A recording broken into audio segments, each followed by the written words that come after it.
Esse é um outro tema que eu acho que é um tema que talvez possa ter sido perdido aí nos últimos anos por debates que tenham algum tipo de fundo de verdade, mas que foram levados muito a narrativas políticas utilizadas de ambos os lados, né? De um lado, dizendo o seguinte: olha, toda a verba da Lei Rouanet chama de mamata cultural, ou seja, entrega para os artistas, e os artistas eles vivem de acordo com a Lei Rouanet.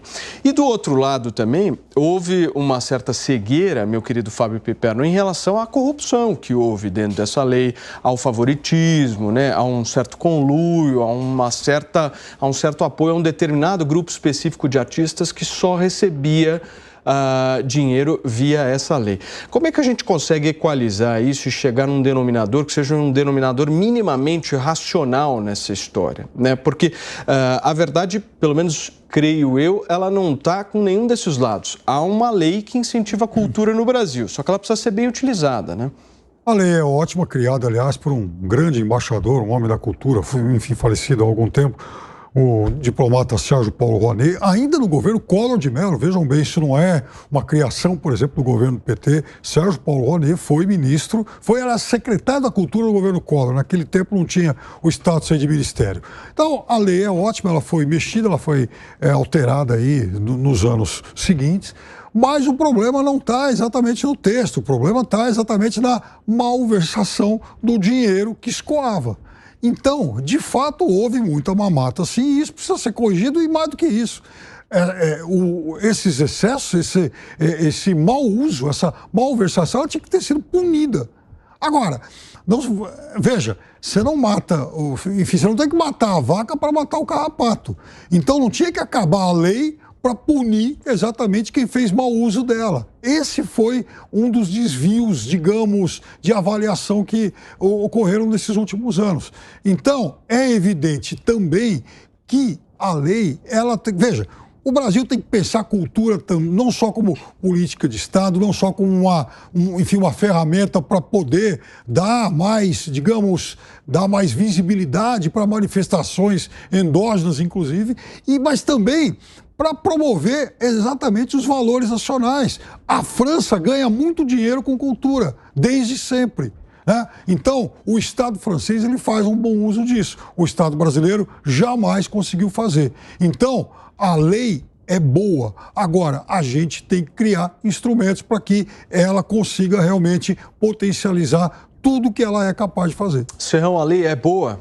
A lei é boa e você não tem só a Lei Rouanet, que é a Lei Federal de Incentivo à Cultura. Você tem também leis estaduais e em vários municípios grandes também tem a Lei Municipal de Incentivo à Cultura. Qual é a questão dessa lei? A lei tira de você, ela dá isenção fiscal parcial para quem colabora, para quem aceita bancar atividades culturais, tá? Então, você faz um projeto, esse projeto é levado para o Estado aprova o projeto e autoriza você, o artista, a captar o dinheiro. O que aconteceu com a Lei Rouanet? O problema da Lei Rouanet o problema era na hora da captação.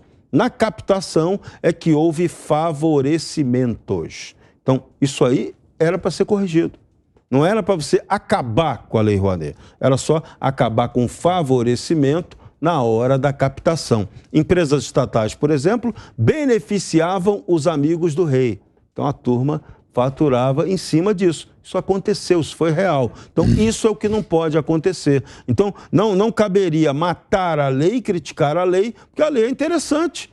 Ela permite que você faça projeto cultural. O ponto do debate era, aquele projeto cultural que era proposto e aprovado pelo Estado, pela máquina estatal, era um projeto relevante? Essa é a primeira pergunta. Segundo ponto, cabe ao Estado, à máquina estatal, dizer o que é cultura e o que não é? Isso, para mim, soa um pouco de fascismo. Tá? Isso é fascismo. É o Estado querendo controlar a atividade cultural. Tecnicamente, isso é fascismo. Então, isso eu já não vejo com bons olhos. Então, acho que você pode ter uma lei de incentivo à cultura que facilite a captação do recurso de maneira honesta, com prestação de conta, E a contrapartida, que é fundamental. A contrapartida do projeto é que tem que ficar muito clara, porque você está tendo, o Estado está abrindo mão de uma arrecadação, de uma fatia de arrecadação, para que tenha o benefício. O benefício acontece ou aquele dinheiro captado só vai para o bolso do empresário artista. Então, são debates que não ocorreram. Agora, a lei de incentivo é muito boa. Todas elas são excelentes. Agora, Vilela, do ponto de vista prático, a gente vai ver esse debate sendo colocado no chão de uma maneira fria, organizada, ou a gente vai ver uma postura do governo mais ideológica, retornando àquilo que nós vimos no Brasil? Como é que você enxerga? Olha, infelizmente, no nosso país, a gente não aproveita o lado bom de se ter uma oposição e de se ter questionamento às políticas públicas. Então, quando se tem uma oposição apontando falhas, apontando defeitos, ela deve ser utilizada no lado positivo para quem está na gestão, para que faça eventualmente as correções de rumo. Então, independente do aspecto, se um determinado projeto, por exemplo, a Lei Rouanet, independente de ser o lado, alguns setores da sociedade acham muito bom, outros setores da sociedade acham ruim, independente do aspecto técnico. É importante que o governo, à medida que vai voltar a aplicar recursos volumosos nessa área, que ele tenha mecanismos de avaliação e mecanismos também de garantia de que o dinheiro vai atingir a finalidade a qual ele está sendo empregado. Então, quando se trata de dinheiro público, é importante se ter um cuidado redobrado com a questão do recurso e que se tenha uma avaliação da efetividade. Política pública, ela tem que ter efetividade e isso tem que ser medido. Então, eu vejo que as críticas à Lei Rouanet têm que servir